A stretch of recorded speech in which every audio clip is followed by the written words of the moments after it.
사랑의 하나님, 이 시간 찬양과 말씀 그리고 기도의 자리로 은혜를 베푸시니 감사합니다. 무엇보다도 하나님께 저희의 마음을 드리기 원합니다. 삶의 고난과 어려움을 내 힘과 내 능력으로 해결하는 것이 아닌 주님 앞에 담대하게 아뢰고 마음의 깊은 소원까지 드릴 수 있기를 원합니다.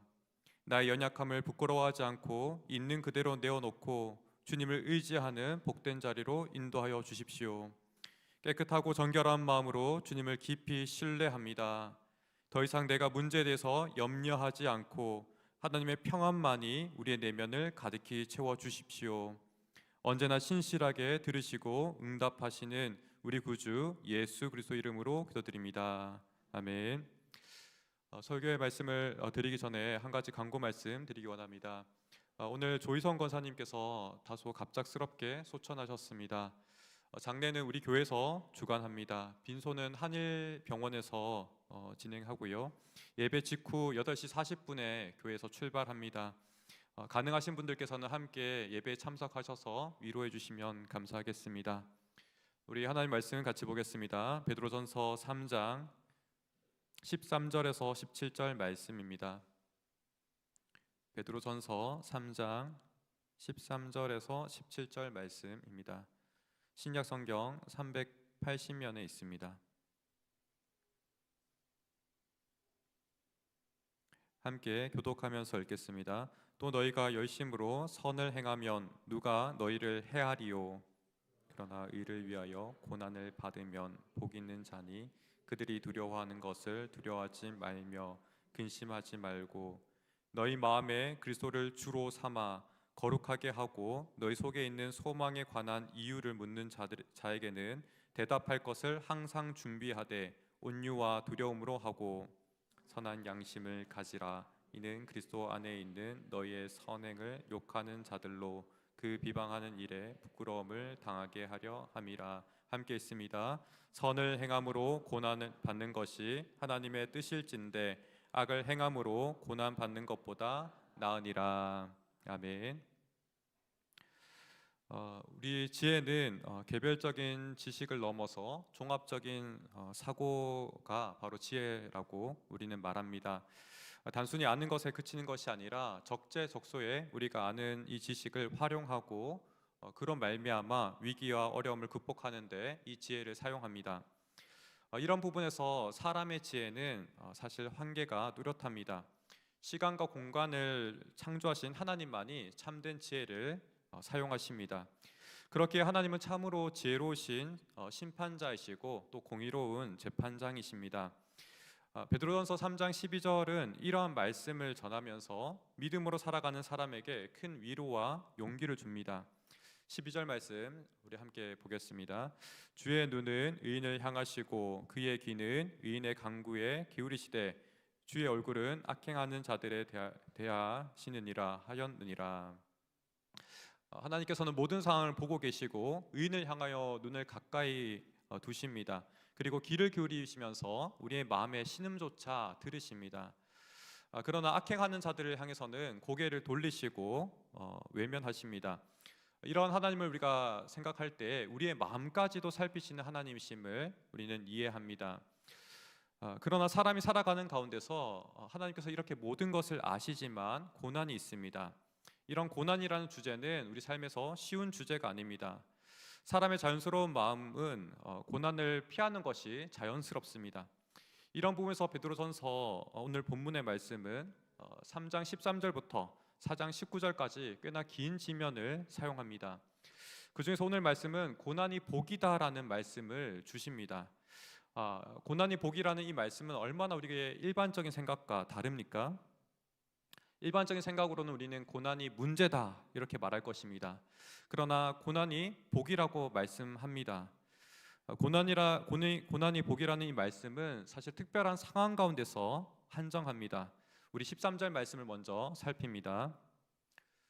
13절 말씀 함께 있습니다. 또 너희가 열심히 선을 행하면 누가 헤아리요. 사실 이 말씀은 원문을 살피게 되면 도치되어 있는데요, 훨씬 더 도발적인 말씀입니다. 누가 너희를 해칠 수 있는가? 이렇게 수사적으로 질문합니다. 이것은 반대로 말한다면 아무도 너희를 해칠 수 없다라는 말씀입니다. 그리고 그 뒤에 조건을 덧붙입니다. 너희가 선을 열심히 행하면, 이렇게 조건을 붙입니다. 이 열심이 어느 정도의 열심을 말하는 것일까요? 우리가 수치화할 수는 없지만 전인격적인 열정과 행동을 합친 말로 이해합니다. 종종 사도 바울이 이러한 열심으로 자신을 표현합니다. 우리의 내 외면을 모두 합쳐서 열심을 내서 최선을 다한다면 아무도 우리를 해칠 수 없다는 말씀으로 이 13절의 말씀을 시작합니다. 사실 이 말씀은 꽤나 논리적인 말씀입니다. 당시 사회적으로 그리스도인들은 황제를 숭배하지 않고 또 사람들은 평등하다라는 생각 속에서 신분을 인정하지 않는다, 이런 비난을 받았습니다. 물론 그 당시에 성찬식과 같은 다소 이상하게 비춰지는 풍습도 있었겠지만 앞선 두 가지 이유만으로도 사회 질서를 어지럽힌다라고 비판받기 쉬웠습니다. 베드로 사도가 말하는 바는 이러한 사회 가운데서 사회 질서는 그대로 두고서 우리가 열심을 다해서 선을 행하는 것을 강조합니다. 그러할 때 우리는 믿음으로 따라 살면서도 한편으로는 사회 가운데 질서를 흐트리지 않습니다. 폭력적이고 위법적인 사태가 일어나지 않습니다. 반대로 말한다면 사회 가운데 조용한 변화가 일어납니다. 가령 가정의 사환이 주인에게 순종할 뿐만 아니라 정말 그리스도의 그 모습까지도 본받아서 마음으로 순종한다면, 그러한 마음으로 주인을 섬긴다면 주인의 입장에서는 어떻겠습니까? 아무리 까다로운 주인이라 한다 할지라도 사환이 주인은 이 사안을 향하여서 아주 귀중한 눈으로 살필 것입니다.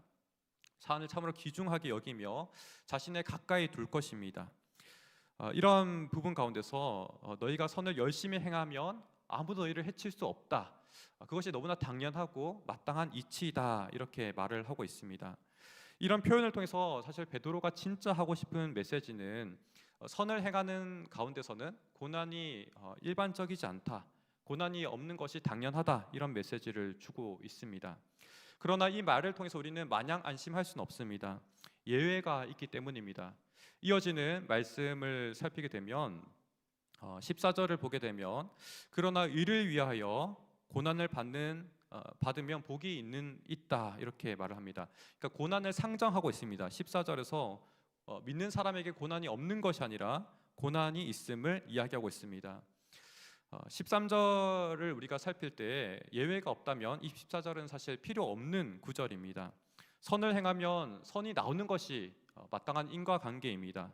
그런데 현실은 그렇지 않다는 것이죠.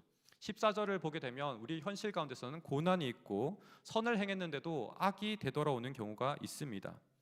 나는 분명히 선을 행했는데 상대는 악으로 나의 선을 갚습니다. 그러할 때 우리는 얼마나 힘이 빠집니까? 이런 상황 속에서도 베드로 사도는 선을 행하였는데 그럼에도 불구하고 우리가 겪는 고난은 복이 있다라고 말을 합니다. 도무지 어떻게 이렇게 말을 할 수 있겠습니까? 아마 고난의 현장 가운데 계신 분들은 이 이야기를 들으면 이해할 수 없고 또 한편으로는 다소 화가 나실지도 모르겠습니다. 가장 먼저 우리가 생각할 수 있는 이 부분은 이것을 이해한다면 종말적인 관점에서 이해할 수 있습니다. 마태복음 5장 10절에서 그와 같습니다. 산상수훈의 복과 같습니다. 현실에선 소망을 바로 느끼기는 어렵습니다. 그러나 장기적으로는 이것은 영원한 복이고 확실한 복입니다. 12절과 같이 주님께서 모든 상황 가운데 우리에게 눈을 두시고 귀를 대시며 듣고 계시기 때문에 그렇습니다. 그럼에도 불구하고 이 위로의 말은 우리에게 당장으로는 쉽게 와닿지 않습니다. 먼 그림처럼 느껴질 수 있습니다. 다만 우리가 이것을 묵상하고 삶의 경험이 더해지면서 믿게 되고 또 위로를 얻습니다. 보다 우리에게 적절한 권면은 14절과 15절의 말씀과 같습니다. 이 말씀은 사실 이사야 8장 12절과 13절의 말씀을 인용한 말씀입니다. 먼저 이사야 말씀을 화면을 통해서 보시겠습니다. 12절과 13절 화면을 통해서 같이 읽겠습니다. 그들이 두려워할 것을 너희는 두려워하지 말고 놀라지 말고 만군의 여호와 그를 너희가 거룩하다 하고 그를 너희가 두려워하며 무서워할 자로 삼으라. 이어서 베드로전서 3장 14절과 15절의 말씀도 보겠습니다. 화면을 보면서 같이 읽겠습니다. 그들이 두려워하는 것을 두려워하지 말고 근심하지 말고 너희 마음에 그리스도를 주로 삼아 거룩하게 하고. 비슷합니다. 이사야의 말씀을 먼저 그 배경을 생각해 본다면 북이스라엘과 아람이 연합하여서 남유다를 공격하는 상황 가운데서 주시는 말씀입니다. 사람들과 환경은 우리가 이렇게 어려운 일을 겪게 되면 그 마음은 요동칩니다. 여호와 하나님만을 경외하라는 말씀을 이 가운데 주고 있습니다. 사람과 상황, 환경을 보지 말고 하나님께만 우리의 영적인 시선을 집중하여 두라는 말씀입니다. 베드로전서는 이 말씀을 인용하면서 다소 조금 변형을 주고 있는데요. 우리의 마음의 그리스도를 주님으로 모시라는 말씀을 하고 있습니다. 구약에서는 여호와 하나님을 신뢰하라는 말씀이었다면 신약에서는 그리스도로 이 여호와 하나님을 대신합니다. 주님을 의지할 때 바로 우리가 두려워하지 않을 수 있다라는 말씀이죠. 사실 마음의 영역이라는 것이 우리가 얼마나 우리의 자유 의지대로 사용하기 좋은 영역입니까? 그런데 이 영역을 우리가 핸들링하고자 한다면, 우리가 정말 이 마음을 우리의 원하는 대로 이끌려고 한다면 사실 마음대로 조종되지 않습니다. 요동칠 수밖에 없습니다. 사람의 본성이 그렇기 때문에 그렇습니다. 상황에 따라서 감정이 요동하고요. 생각은 점점 복잡해지면서 정리할 수가 없습니다. 모든 것을 아시는 주님께서 우리 마음을 정리해 주실 수 있고 또 다스려 주셔야지만 우리는 비로소 안정을 찾을 수 있습니다. 일반적으로 우리가 고난이 많아서 또 스트레스가 많다면 어떻게 행동합니까? 일반적으로는 회피하거나 또 다른 사람에게 이에는 이, 또 눈에는 눈으로 맞서서 싸워서 이기려고 합니다. 그 이기는 목적은 무엇입니까? 고통을 내가 가지고 있는 것이 아니라 타인에게 넘기기 위해서 우리는 이기려고 합니다. 그러나 이런 방법으로는 진정으로 고난으로부터 우리는 평안을 얻을 수 없습니다. 저 또한 유년 시절을 돌아보면 이 말씀에 빗대어서 감사한 유년 시절이 있습니다. 어린 시절에 조금 밝히기는 그렇지만 학대받은 경험이 있습니다. 지금은 자유합니다. 초등학교 2학년 때의 일인데요. 한 친구와 장난스럽게 칼로 장난을 치다가 손가락을 베었고 피가 다소 좀 났습니다. 그래서 저는 급하게 양호실에 갔습니다. 다녀온 사이에 모두 다 이제 차분하게 수업이 시작했기 때문에 앉아 있었고 장난친 친구도 얌전히 앉아 있었습니다. 저는 다소 민망한 마음으로 교실에 들어서면서 다쳤기 때문에 양호실에 다녀왔습니다. 이렇게 말씀드렸습니다. 근데 저는 한편으로는 위로와 조금 격려를 기대했는데요. 선생님으로부터 몽둥이로 배를 콱 찌르고 발로 차는 등 정말 제가 예상할 수 없는 일을 겪었습니다. 그 당시에 너무 당혹감이 들어서 그 당시에 아픈 줄도 몰랐습니다. 도저히 저의 그 어린 생각에서는 논리적으로 이해할 수 없는 일이었습니다. 이 말씀을 드리는 이유는 말씀과 좀 연결지어서 이해하면 좋겠어서 그렇습니다. 고난이 있는 경우에도 우리는 도피하거나 또 타인에게 그 고통을 넘기는 것이 아니라 고난을 통과하는 방식으로서 우리가 이 고난을 이해해야 되기 때문에 그렇습니다. 물론 저 또한 이 갑작스러운 일에 대해서 처음에는 제가 앞서 말한 두 가지 방식, 회피하거나 또 그 고통을 넘기고자 하는 마음으로 대응했습니다. 저 선생님을 고발하자 2학년이었는데 그런 생각을 했습니다. 또 커서는 선생님 딸이 저보다 어렸는데 그 딸에게 복수를 할 거다 이런 마음도 먹었고요. 또 전학을 가면 안 되겠냐, 너무 힘들다, 이렇게 부모님께 여러 가지 의견을 전했습니다. 부모님 입장에서 참 속상했겠습니다. 그래서 어머니는 그 당시에 사모님이셨는데 아버지가 목사님이셨고 그럼에도 불구하고 학교에 찾아가 달려가셨습니다. 처음에 이제 실갱이로 시작했겠죠. 그래서 어디까지 이어졌냐면 머리채 싸움까지 이어졌습니다. 상황은 더 악화되었습니다.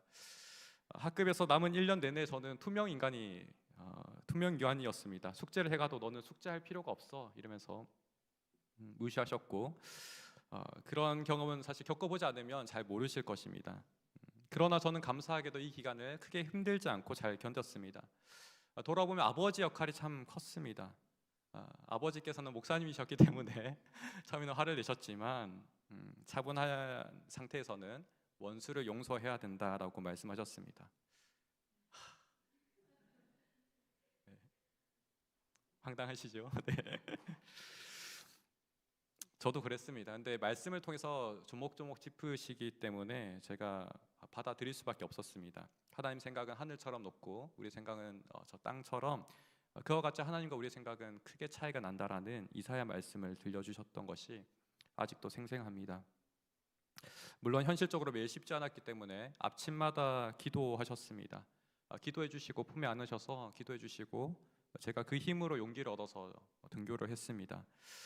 숙제 또한 안 하는 것이 아니라 더욱더 최선을 다해서 했습니다. 이렇게 학년이 끝나나 싶었는데요. 마지막에는 어머니께서 사과의 선물을 가지시고 또 마음을 전하셨습니다. 그리고 그 선생님으로부터 들은 말씀이 참 저에게는 충격이었습니다. 내가 이렇게까지 행동하면 얘가 전학을 가거나 또는 교육청에 고발을 하거나 무슨 수를 낼 줄 알았다, 이렇게 말씀하셨습니다. 그리고서는 마침내 그분의 입술로 통해서 들은 말씀은 이 아이는 정말 하나님을 믿는 아이구나, 이렇게 인정하셨습니다. 이 모든 일을 겪고 난 다음에 아버지를 통해서 이 상황을 좀 해석하는 이야기를 들었는데요. 이분이 그 당시에는 가정 신방이 있어서 저희 집에 찾아오셨습니다. 당연히 저희 아버지는 목사님인 것을 아셨고 그 과정에서 선생님은 여호와의 증인이라는 것을 또 알게 되었습니다. 그때 아버지가 대화하는 가운데 목회자의 양심 가운데서 여호와의 증인은 잘못되었다, 이렇게 말씀을 하였고요. 그 말씀이 한편 그분에게 상처가 되었는지 아마 보복하고자 하는 마음이 있지 않았을까, 그런 말씀하셨습니다. 저 또한 돌아보면은 정말 이상한 일이었기 때문에 그렇게밖에 해석할 수가 없습니다. 이 일의 교훈은 말씀은 약속대로라는 것입니다. 하나님께서는 고난 가운데서도 견딜 수 있는 힘을 주시고 또 마침내는 고난을 통과하게 하신다는 것입니다.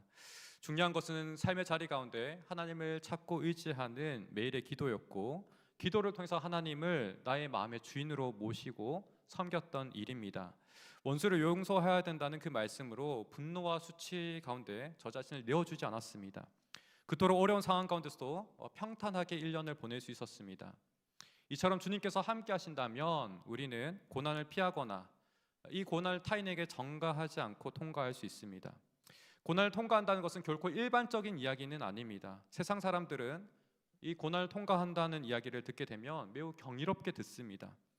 그래서 고난을 통과하게 되면은 우리 삶의 자리 가운데 놀라운 이야기가 생깁니다. 놀라운 스토리가 생깁니다. 누구에게 나눌 수 있는 증언이 생기고요. 또 그 증언에서 주님께서 일하셨다라는 그 말씀을 전할 수 있습니다. 그러나 이 이야기의 주인공은 우리가 아니겠지요. 주님께서만이 우리의 이 이야기의 주인공이십니다. 주님께서 힘을 주셨고 지혜를 공급하셨으며 그렇게 주님께서 하셨습니다라고 우리가 고백할 수밖에 없습니다. 이를 위해서 우리가 한편으로는 이러한 선한 일을 행하기 위해서는 지속적으로 살펴야 되는 전제 조건이 있습니다. 바로 우리의 양심입니다. 16절의 말씀 우리 한번 살피겠습니다. 같이 읽습니다. 선한 양심을 가지라. 이는 그리스도 안에 있는 너의 선행을 욕하는 자들로 그 비방하는 일에 부끄러움을 당하게 하려 함이라. 선한 양심은 곧 우리의 내면과 외면의 일치를 말합니다. 다르게 말하면 우리가 온전한 선함으로 비방하는 사람들을 부끄럽게 하기 위함입니다. 선함으로 악함을 이기기 위함입니다. 그래서 먼저는 우리의 내면을 살피는 것이 참으로 중요합니다. 이미 베드로 사도가 2장에서 1절 말씀 가운데 강조했던 부분입니다. 모든 악독과 기만과 또 외식과 시기가 없어야 된다라고 말씀하였습니다. 악을 악으로 갚지 말고 상대를 위해서 복을 빌라라고 말씀하였습니다.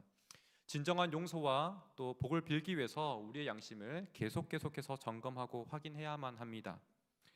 그러나 이 내면을 가꾼 것 또한 우리 힘으로 할 수는 없습니다. 오히려 우리가 하려고 한다면 우리는 무력감을 느끼게 될 것입니다. 이러할 때 차라리 우리의 약함을 고백하는 것이 훨씬 더 낫습니다. 그래서 사도 바울 또한 고린도후서 12장 10절에서 이와 같이 고백한 것이 아닌가 합니다. 우리 함께 말씀 읽습니다. 그러므로 내가 그리스도를 위하여 약한 것들과 궁핍과 박해와 공고를 기뻐하노니 이는 내가 약한 그때의 강함이라. 우리는 약할지라도 그리스도께서 나의 약함에 도우시고 함께 하시면 바로 그때가 우리가 강한 때입니다. 그리스도를 우리의 마음의 주인을 삼아 섬기는 그때가 바로 이와 같습니다. 말씀을 정리하면 우리의 내면과 외면의 이 모든 부분이 일치를 이루어야겠는데요. 바로 주님께서 우리 내면의 주인이 되실 때에 가능합니다. 주님 앞에 나의 약함을 고백하는 것이 주님을 의지하는 것이고 나의 주인으로 삼는 것입니다. 고난이 닥칠 때 우리 마음에 사실 풍랑이 일지요. 그때 이 풍랑을 우리 힘으로 잠재울 수는 없습니다. 그러나 주님께서 우리 마음의 주인이 되시면 이 풍랑은 잠잠합니다. 혹시나 우리 가운데 제자들이 풍랑 가운데 씨름하며 허우적대는 그런 모습이 있지는 않습니까? 그렇다면 이 시간 우리 모두가 주님께 우리의 마음의 권한을 넘겨드리기를 원합니다. 그러할 때 주님께서는 우리 마음에 있는 풍랑을 잠재우십니다. 그래서 우리 모두가 고난 가운데 승리하는 성도들이 되기를 간절히 소망합니다. 우리 말씀을 기억하면서 몇 가지 기도 제목으로 함께 기도하기 원합니다. 먼저 말씀을 위해서 기도하겠습니다. 첫 번째는 고난 속에서도 사람과 상황을 보며 두려워하는 것이 아니라 주님을 우리의 내면의 주인으로 모셔서 순종할 수 있기를 같이 기도하기를 원합니다. 두 번째는 선한 양심을 기도로 우리가 살피기 원합니다. 그리하여서 악의와 비방에 대해서 승리하는 우리 성도들이 되기를 원합니다.